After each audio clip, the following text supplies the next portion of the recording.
côté progrès social, l'histoire démontre que c'est généralement les organisations syndicales multidisciplinaires qui vont plus loin que celles qui sont limitées à un seul emploi. Comment vous voyez ça? Bien, c'est vrai que la FAE regroupe uniquement des enseignantes et des enseignants. Par contre, la FAE est quand même présente sur plusieurs fronts sociaux. La FAE est membre de la coalition Main Rouge. Elle a été activement impliquée dans diverses mobilisations sociales, politiques.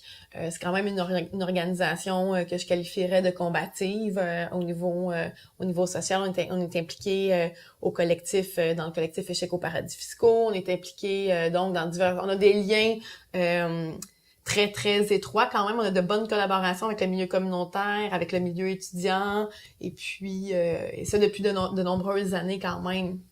Donc, c'est pas nécessairement le fait d'être multidisciplinaire ou de ne pas l'être qui fait de toi un syndicat corporatiste. Je pense que tu peux être multidisciplinaire et être corporatiste également.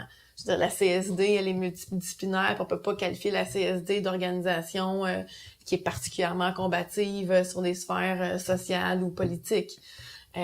Ceci étant dit, le questionnement, je pense qu'il est légitime, puis avec le dernier...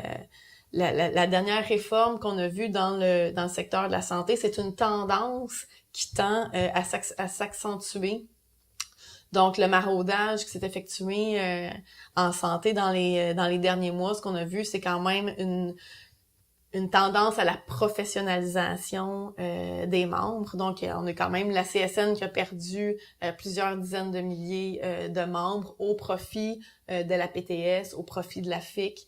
Donc, ce qu'on voit beaucoup dans les milieux de travail, c'est la tendance à vouloir être uniquement avec des corps de métier qui sont comme le mien. Ça soulève des enjeux très questionnants par rapport justement à la solidarité entre les travailleurs et les travailleuses, où le physiothérapeute va être avec la physiothérapeute, l'inhalothérapeute, l'infirmière, puis tu sais, avec les gens comme moi. Et le danger, évidemment, d'être uniquement avec des gens comme nous, c'est qu'on voit pas, c'est qu'il y a de nombreux angles morts qu'on voit pas. Et ça, c'est effectivement un danger et un défi. Je pense que c'est quelque chose que les mouvements syndicaux doivent se méfier de. La FAE représente uniquement des enseignants et je pense qu'elle doit faire attention à ne pas se replier uniquement sur la profession enseignante. Je pense que jusqu'à maintenant, elle n'est pas tombée dans ce piège-là. Toutefois, je pense qu'il y a une vigilance, qui s'impose.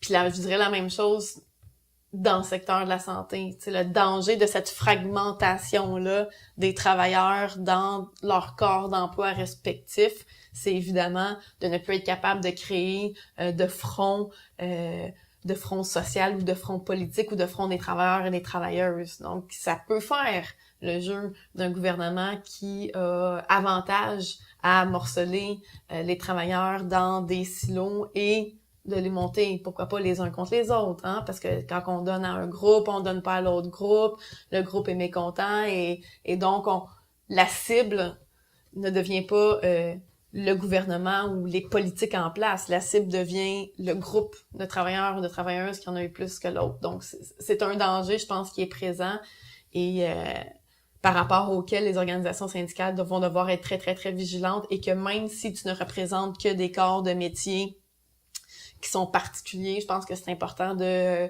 conserver des liens sociaux, de faire ton éducation, justement, politique et syndicale qui dépasse l'enjeu que tu retrouves uniquement dans ton milieu de travail. Il faut que les discussions, faut que les débats dépassent. Dans le cas de la FAE, par exemple, qui dépasse la classe, et dans le cas d'autres organisations syndicales qui dépassent leur seul et unique milieu de travail.